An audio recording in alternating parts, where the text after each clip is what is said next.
Welcome to this episode of The Good, the Bad, and the Odd. We're your hosts, Mark and Sam. Hi, Sam. Hello there. Right, so we have had quite a break because of life, let's put it that way. But it's been, I think, 3 or 4 weeks since we last recorded anything. But we're back on and we'll be doing it weekly from this point on. So this one is our Hammer, Good, Bad, and the Hammer episode. And we are covering Dracula Has Risen from the Grave. Now, the last one we did was Devil Rides Out, Christopher Lee. This one's also Christopher Lee. And this is the fourth Dracula film. However, it's the third film featuring Dracula because Brides of Dracula did not have Dracula in at all. So it's the fourth one. It's also the first one we're covering that isn't directed by Terence Fisher, which is kind of interesting. What was your overall thoughts on this one? I quite liked it, but it didn't have much to do with Dracula or even much vampires. It was a revenge story, wasn't it? Yeah, it was very really vampire light. Yeah, this one was directed by Freddie Francis. Now, Freddie Francis is interesting because he's a cinematographer who also turned director, and he's made some quite interesting films. And his cinematography skills are absolutely brilliant, actually. And you can kind of see it a bit in this film. But I'll give you an example. One of the films he was cinematographer on was The Elephant Man. Yeah, and I was getting to that. It was The Elephant Man first, which is amazing. Still if you actually, David Lynch. Yeah, he works well with David Lynch, but he's also directed some absolutely bonkers films you would not believe. One, for example, is let me think. Oh, it's another example of his cinematography. Right, he was cinematographer for Martin Scorsese on Cape Fear. Right, I'm looking at his things like Jigsaw Man, fucking Return to Oz, Cape Fear. Wow. Yeah. And he's as a director, he made, for example, he made this. Obviously, he also made Dr. Terror's House of Horrors, an Amicus movie, and various other horror films. But one particular one is absolutely bonkers, and maybe we'll get to it one day. It's called Mumsy, Nanny, Sonny, and Girly. And it's about these weird adults in this big mansion who kind of role play as like a family, and it's kind of a really bizarre old dark house story. That's kind of what it is. It's absolutely bonkers, and one to watch, and like it's just so weird. It's one of those really weird films. Anyway, I think. Oh no, he did direct a few of the. Oh, he directed The Evil Frankenstein. You remember the one we could barely remember? Yeah. That one, the really dull one. He also directed a few of the Hammer thrillers before he got back to Dracula Has Risen from the Grave. So Dracula Has Risen from the Grave, 1968, and quite an unusual one, right? Quite an unusual one. So you liked it? I did like it too. I quite enjoyed it, but it could have gone either way quite quickly. Yeah, I mean, it begins bizarrely with the little Hamlet and a bell tolling, and then a mute guy who doesn't look very well at all, frankly, throughout the whole film. He kind of goes and rings the bell, but there's blood on the rope, and it turns out there's a girl hanging from the rope with bite marks on her neck and bleeding everywhere. The Kensington gore's all over the place, which makes no sense. This is some proper Hammer blood. Yeah, it's not even red. It's just like this bright magenta.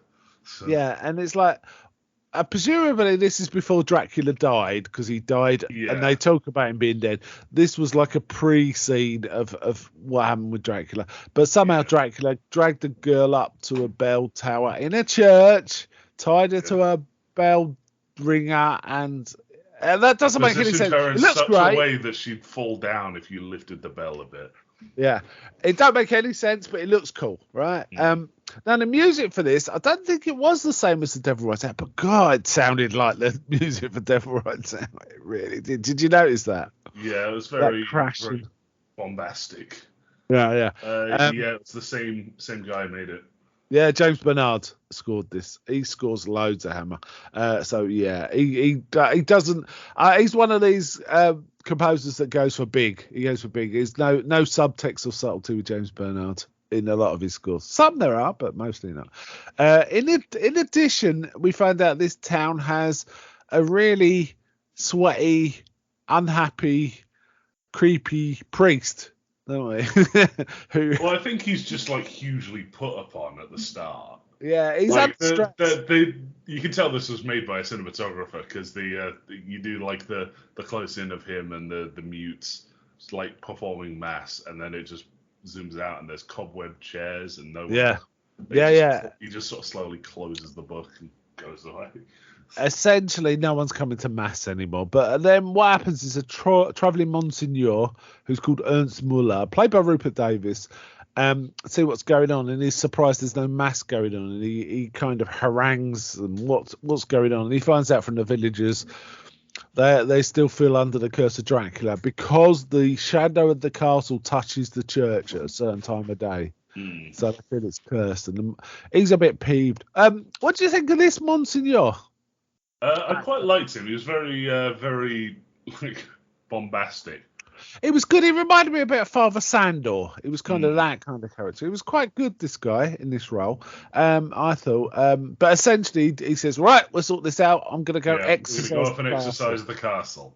And he gets a big gold cross out of the church. Yeah, he takes the church's cross. And the imagery of him like wandering through the mist with a big cross strapped to his back. It's like, okay, this is the Chekhov's gunshot. Like something's happening with this cross, and it's gonna be. Yeah, something's gonna happen.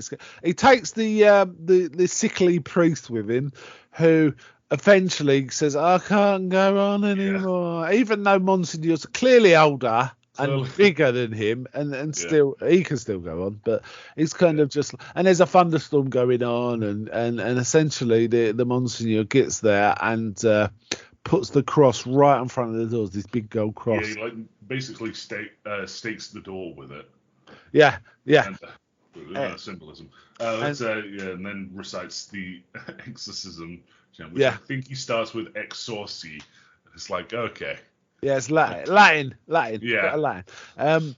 Meanwhile, the other priest is kind of stumbling around in this storm, and he falls onto rocks, slips down, bashes his head. His blood, bright red again, leaks across the floor, straight into the mouth of Dracula, who's in like an ice bath, basically, right? So Dracula, this is straight on from the end of Dracula, Prince of Darkness, where he fell into the ice and the water killed him, apparently. But it goes into Dracula's mouth, and we see it all around Christopher Lee's lips, and he comes away. And then the next minute we see him standing and sort of basically mesmerizing the priest. This right? guy's going to be what's his name from the original? It's going to be like the Renfield character. That's or the Wormtongue or that kind of character, right? And meanwhile, the Monsignor comes back down. He can't find the father, but goes on to the inn, and he sort of says, "Oh, what a night I've done! I finished work." He goes, "But I couldn't find the priest. Did he come back?" And the shifty landlord says, "Oh yeah, he came back, and then he went off." It's like, why is this guy saying that? This shifty landlord probably caused so much more trouble than needed to be in this film for no reason. He's not like a servant of Dracula. He's not like tied into anything. He's just sort of there, and he keeps threatening to assault people. Yeah, that's right. Yeah, and then we see Dracula has in charge of the priest, and he's really angry. Someone's put a cross on his door, and he decides, I must have my revenge. Now, I have to say, Christopher Lee actually has a lot more lines in this than we used to, and he's good. It's one of the great good things about this film is Dracula does get much more agency, and we see him more actively talking and doing stuff, don't we, than perhaps we've seen in some of the other films. Considering of the two films, one of which he didn't speak. So he didn't speak. Yeah, in Dracula Prince of Darkness, he didn't even speak. But in this, he's speaking. I think he says a lot more in this than he said in Horror Dracula too. Now this is weird, right? Because if you think about it, he could have just ordered the priest to take the cross off the door, couldn't he? Yeah. He could have just that, and that would have been like the end of it. But no. No, he's like, I'm gonna get revenge. And so he like follows the Monsignor back home and then disappears from most of the movie. Yeah. So then the priest digs up a coffin of some other woman doesn't he? For Dracula to sleep in, and they ride off to go get revenge on the Monsignor because the priest tells him it's the Monsignor, right? Yeah. Meanwhile, we see the Monsignor return to his home, but he's looking after, or he has as a housekeeper, the wife of his brother, dead brother. So he has his brother's widow and his niece in the same house. Yeah, and he kind of he says something like, "Oh, Anna, I think her name's Anna. Anna, you're as good as a wife to me," and she goes, "Hardly." Well, she's a bit flirty. Yeah. She's a bit flirty. Which is a bit. I think some of these priests were up to this in this term, personally. Oh, 100%. Yeah, definitely. It's also the niece Maria is also seeing a bloke called Paul, who's like a student who's working as a baker, second class or something, in a tavern. Who's got this? This tavern also has Michael Ripper as the friendly landlord. Good time for Michael Ripper, right? It was good in this. Yeah, he's been just a freaking weirdo most of the time. It's been a friendly, funny kind of. Yeah, slightly weird. I couldn't tell whether he was actually the tavern owner or not, because half the time he's just having fun with the tavern, with the patrons. He's just at a table while everyone else runs the bar. Yeah, it's a tavern stroke bakery, it has to be said, for some reason. Well, it's a reason to have a furnace in the basement, I guess. Yeah. Anyway, Maria is played by Veronica Carlson, who I think we've seen in another film. I think we saw in Dracula, Frankenstein Created Woman. I think that was Veronica Carlson. I'll have to look that up. Anyway, I'm just looking at the only thing we've seen her in is Bleeding Casino Royale. Oh, really? Okay, so she's in this as well. She's all right, not a great actress, but she's okay. Uncredited role. So. But Xena is a pretty good actress, isn't it? She's actually pretty good, and Paul is a pretty good actor too, so that sort of carries it. Xena's a bit flirty. She flirts with all the students in the bar. She flirts with Paul, but then nothing really happens. And if something looks like something happens, she kind of stops it anyway. Yeah. She's that type of lady, which is fine. We see Paul going to meet his Maria's mother, right? Yeah. And I like Michael Ripper's call. He goes, look at the mother, boy. Yeah. Your girl will look like her in 20 years or something like that. It makes me laugh. It makes me laugh. Yeah. But anyway, he's off to this date to meet the girl's mother for the first time. But the student somehow roping into a drinking game where he has to balance a beer on a pole and spin round, which sounds stupid. He has to hold the beer against the ceiling. And then, is that what it is? Yeah, and then sort of walk round and while drinking. Yes. If you've you've just had a beer dunked over you. So. Yeah. So he has a beer dunked over him, and Maria finds him, sort of tells him, obviously, oh, never mind, we'll walk through the night. It'll dry the beer off, but he turns up stinking of beer basically at the house. Not only is her mother there, obviously the Monsignor's there, her uncle. Monsignor uncle is there, and they sort of say, and he says something like, "Would you like some sherry or something?" And he goes, "No, I only drink beer." And he goes, "Evidently," but they have a bit of a laugh about it. It's not. Yeah, he does explain that it's like, "Oh, I got roped into some stuff with the students. They had me drink something." Well, he's sort of like. I like his sort of trail off as he's explaining it, because you start to realise how silly most drinking is. Yeah. It's like, so I had a beer up on a pole and I had some. Yeah. That was right. I liked it. Yeah.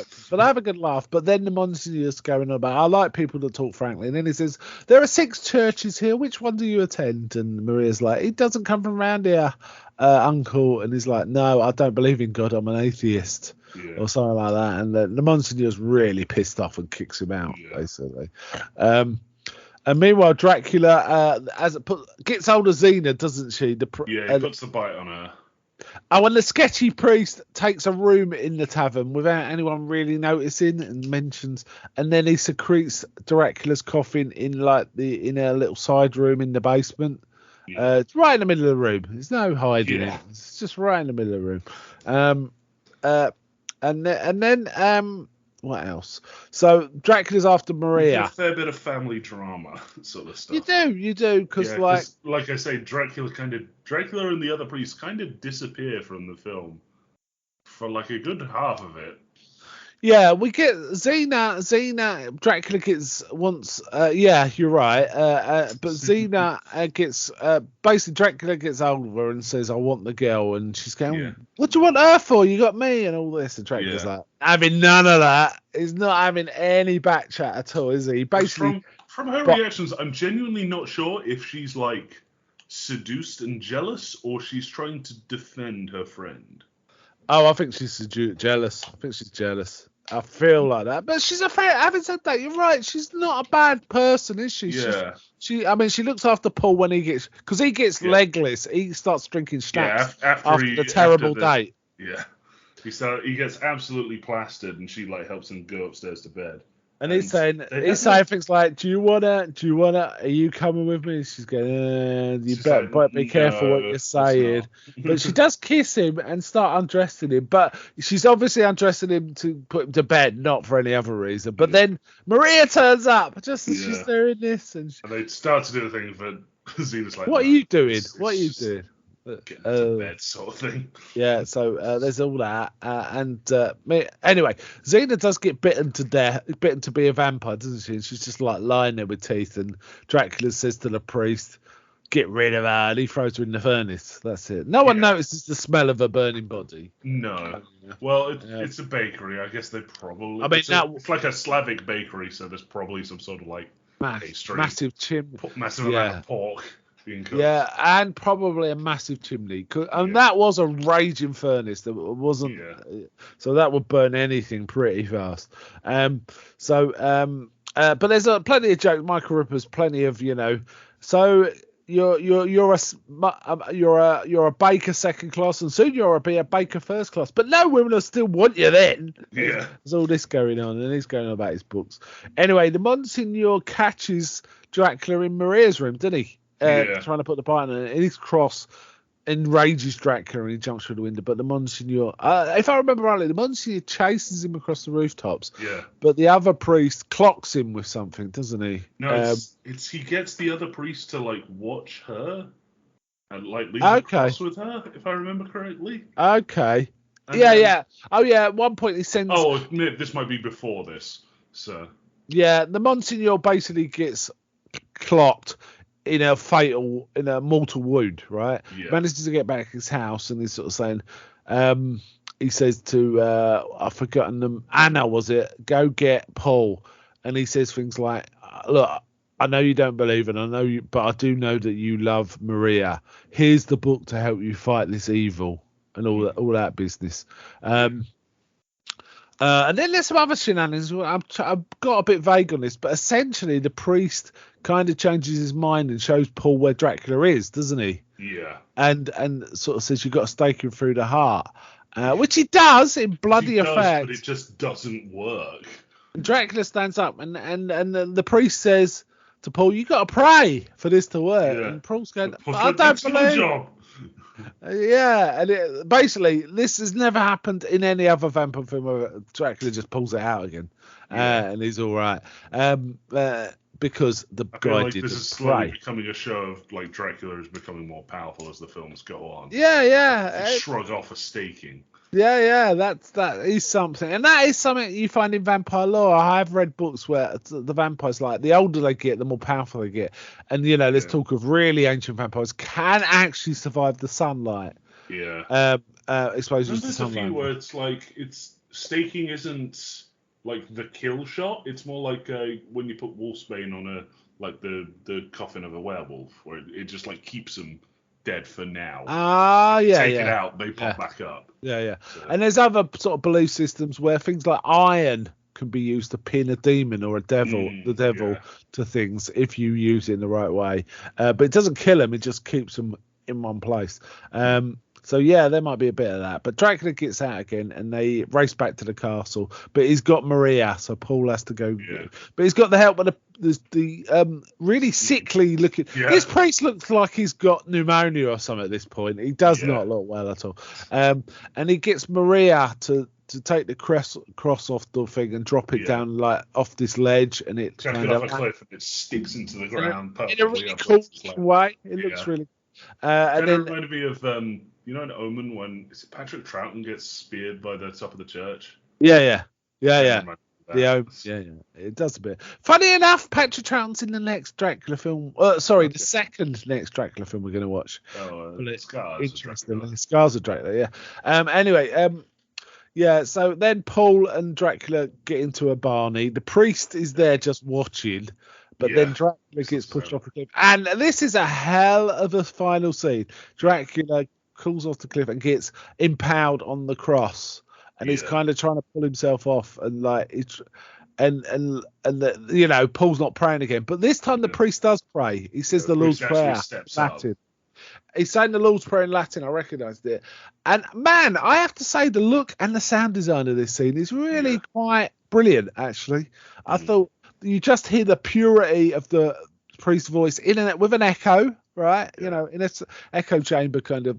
A reverb, and just him doing the Latin Our Father while Dracula's like snarling and hissing and like bleeding out of every orifice, and he's trying to get some sort of purchase with his feet while impaled on this cross. What an ending! And then it ends, right? And then they also see Maria's got some injury or It's the bite. It just heals. It's the bite. Just heals. So yeah, because Dracula's been, and then the film ends. Now I thought this was a good one actually. Yeah, it was pretty fun. Yeah. I thought it was way better than Prince of Darkness. Anyway, I still think I like horror better and Brides better than this, but I do like this one. Brides I think is probably the best of them. Oh, it's because Van Helsing's just a beast Van mode, Helsing, isn't he? Going mental and doing the cross of the windmill. Yeah, and burning off his own bite. Burning the vampire bite. I like Van Helsing. He fights vampires without even having equipment. He'll just turn up and improvise. And it kind of does. Yeah. But I mean, that's still where he slides the cross across the table and like it pins a vampire in the corner, just sort of like the aura of holy. Yeah. Well, so he can talk to someone else. Yeah, and unfortunately, we don't see Van Helsing again until Dracula AD 72. Wow. So we've got a couple of more Dracula films without Van Helsing. Van Helsing really isn't in that many, but Peter Cushing's so awesome that everyone remembers him in the film. So that's why. I enjoyed this one. You know what? I think this might have been the first Hammer Dracula film I ever saw as a kid. I do remember seeing this one late on a Friday night. I was allowed to stay up because there was no school the next day, and watching it and finding it absolutely awesome. And there's still bits of it I remember distinctly. The bit where Dracula pulls the stake out, the bit with a bell, and the bit at the end I remember very distinctly. And I think the rest of it just feels the time okay. I quite like Xena. I quite like Monk Ripper's the landlord. I quite like Paul.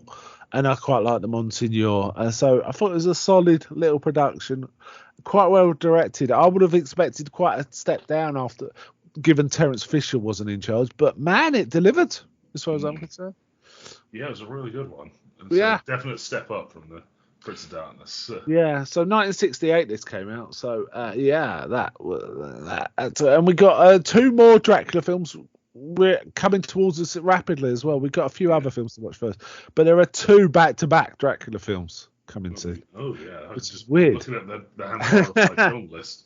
Yeah, same year, 2 Dracula as well. Yeah, Taste the Blood of Dracula and Scars of Dracula, right after each other. So weird. What a weird way to do it, right? But yeah, anyway. They must have filmed them back to back, or like had it planned to be. I have to say they are distinctly different films. Okay. They are quite different films. Taste the Blood is more like this, but more a sort of more. Again, it's a revenge story. So, and whereas Scars is more like an exploitation movie. Proper exploitation movie. So they're quite different, and so they'd be interesting to compare. By the same guy. Peter Sasdy, was it? Because he wrote Anthony Hines. Oh, I thought he was the director. I thought he was the producer. Screenplay by Anthony Hines. Weird. That's why they probably got 2 in, because it's almost like a vanity project if you're the producer and you wrote it. It gets a bit like that. Anyway, this was solid. What would you give this out of your usual scoring system? Yeah, I'd give this like a 7 or 8. Like it was. Oh yeah. I think I agree. I would give it either 3.5 or 4 out of 5. So I'm in the well, it's exactly the same as you, right? 7 or 8. Yeah.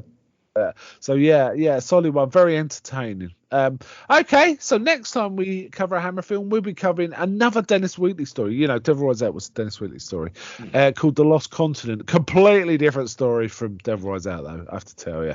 This sounds like it's going to be a dinosaur one. Kinda. We'll see. You'll see when we get to it. I don't want to say anything because I don't want to spoil it. It's one of those ones you kind of have to see to believe. It's one of those. Yeah. Okay, all right. It just has land that time forgot, sort of. Yeah. It does sound like one of those, doesn't it? The Earth, definitely. All right, then let's wind it up there. So, bye from me. Bye.